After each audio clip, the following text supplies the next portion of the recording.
Bonjour à tous. Alors pour ce premier DIY, je vais utiliser de la feutrine marron foncé, un petit pot en verre qui est un petit peu évasé vers le bas, de la colle à tissu, également des ciseaux. Donc je vais regarder la hauteur du pot et je vais découper un tout petit peu plus haut. Et donc je vais regarder ce que ça donne et je vais découper un petit rectangle parce qu'il est trop large. Donc je regarde ce que ça donne à nouveau et là c'est bon. Donc je vais replier l'arrière, donc je vais faire un pli pour que ça tombe bien, que ça tombe comme justement la veste de Jedi. Et donc je vais regarder ce que ça donne, je vais faire un pli avec mes doigts, et je vais venir mettre de la colle exactement à l'endroit où je plie en fait, et je vais venir le replier jusqu'à ce que ce soit froid. Une fois que c'est fait, je vais replier également avec un petit peu de colle aussi, l'espèce de colle, et je vais venir coller maintenant l'avant, donc je pose directement la colle avec le pistolet à colle sur le pot, et ensuite je mets la feutrine dessus. Alors moi j'ai choisi le pistolet à colle parce que je trouve que ça colle mieux que la colle à tissu et ça colle plus longtemps. Je vais également coller la capuche, donc je vais en mettre un petit peu et je vais replier. Donc j'ai utilisé le petit rectangle qui me restait. Ensuite je vais la mettre justement en dessous de ce petit col que j'ai retourné. Je mets la colle directement au bon endroit et ensuite je rajoute la capuche. Et je vais venir rajouter un petit peu de colle au bout de la capuche parce qu'il y avait un petit côté qui était pas refermé. Donc voilà ce que ça donne. Moi j'ai rajouté un petit morceau de corde, donc c'est pas du tout obligatoire si vous trouvez que ça fait un petit peu trop moine. Donc voilà, sans la corde. Alors pour rigoler, moi j'ai mis une petite peluche de Maître Yoda dedans. Et bien sûr vous pouvez vous en servir comme d'un pot pour les crayons, pour les feutres. Voilà, pour un petit garçon ce sera parfait.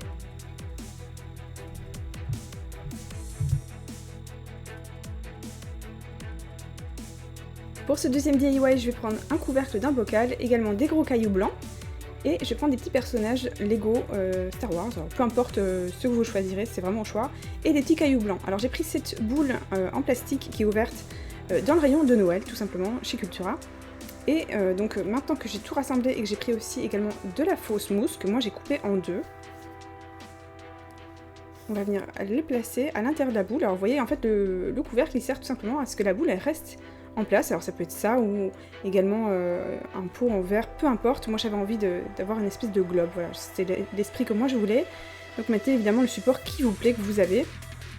Je vais rajouter donc tout le matériel à l'intérieur du pot, comme je souhaite, en faisant une espèce de petite scène. Et voilà, c'est très simple, très efficace, c'est très joli, ça fait son petit effet.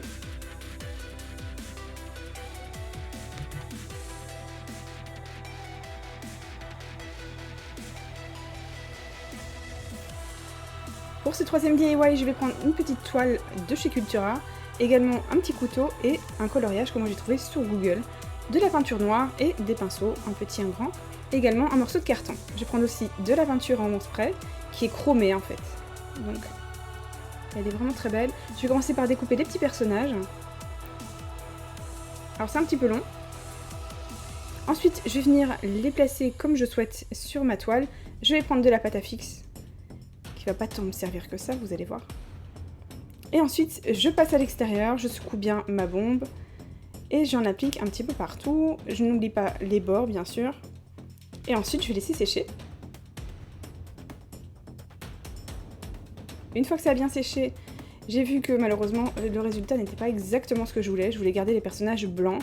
Donc ce que j'ai fait, c'est que j'ai refait le contour avec les petits personnages que j'avais découpés et je les ai peints en noir. Donc voilà, je vous ai un petit peu accéléré le processus. Ensuite j'ai rajouté des petits détails, alors c'est toujours la même bombe chromée, c'est juste que j'en avais appliqué dans un petit pot, alors faut faire attention parce que ça sèche extrêmement vite, et il faut bien nettoyer les pinceaux.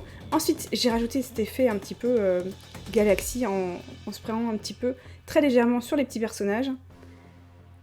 Et on a trouvé que finalement il manquait un petit truc, donc on a rajouté un petit sabre laser. Alors je vais vous montrer comment on l'a fait. J'ai pris un crayon dont je me sers plus, je regarde la taille par rapport à la taille de Dark Vador, et je vais ensuite le casser en deux. Et ensuite, vous pouvez demander à un adulte ou à quelqu'un d'autre de le faire pour vous. Vous pouvez couper, faire attention aux yeux surtout. Et l'idéal, c'est de le faire à l'extérieur. Et je me sers également des ciseaux, comme une espèce de lime, pour arrondir le bord. Je vais peindre avec toujours ma peinture chromée le côté en métal. Et ensuite, avec un vernis bien rouge, celui-ci vient de chez Kiko, je vais peindre le reste. Donc j'ai mis des bonnes couches et ensuite j'ai laissé sécher. Je vais regarder comment je vais le placer et ensuite je vais appliquer de la colle avec mon pistolet à colle.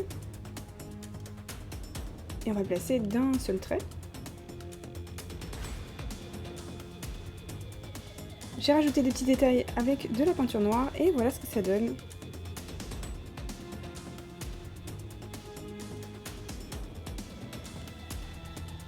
Cette fois-ci, je vais utiliser des papiers d'impression autocollants qui sont transparents. Également une petite lampe que j'ai achetée chez Ikea pour 10 €. Elle est en verre, elle casse. Hein. Et également une très belle image que j'ai imprimée sur ce papier que je viens de vous montrer, que j'ai trouvé sur internet, qui est vraiment très belle, avec des belles couleurs. Donc je vais commencer par le découper. Et ensuite, une fois qu'il est bien à la taille de ma lampe, je vais le décoller. Alors j'aurais dû décoller un tout petit morceau et le décoller au fur et à mesure. Alors c'est pas évident parce que j'ai une grande image.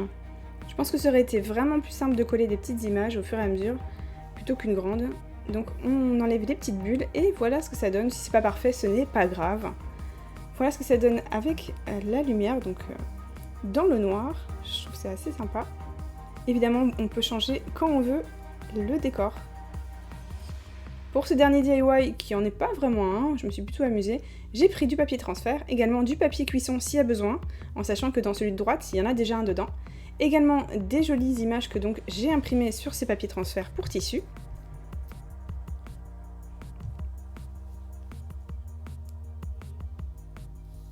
Donc je les ai découpés à la taille qu'il fallait, il y en a qui ont à fond et certains non. Des très belles images que j'ai trouvées sur internet. J'ai pris 2 coussins, un gris, un blanc, que j'ai trouvé à la foire fouille pour 5 € chacun. Et voilà ce que ça donne. Je vous ai un petit peu passé l'étape parce que je pense que vous avez compris comment ça se passe. Pensez à bien mettre l'image à l'envers quand vous l'imprimez. Et voilà ce que ça donne. Voilà, je trouve ça super sympa. C'est pas vraiment un DIY, mais j'avais envie de le rajouter dans la vidéo. Celui-ci est un petit peu craquelé, mais bon, c'est pas grave. Et on en a profité pour faire un petit t-shirt en même temps. Donc voilà, c'est ainsi que se termine ce DIY et j'espère que ça vous a plu. Si vous avez des suggestions, mettez-les moi en commentaire et moi je vous dis à très bientôt. Ciao!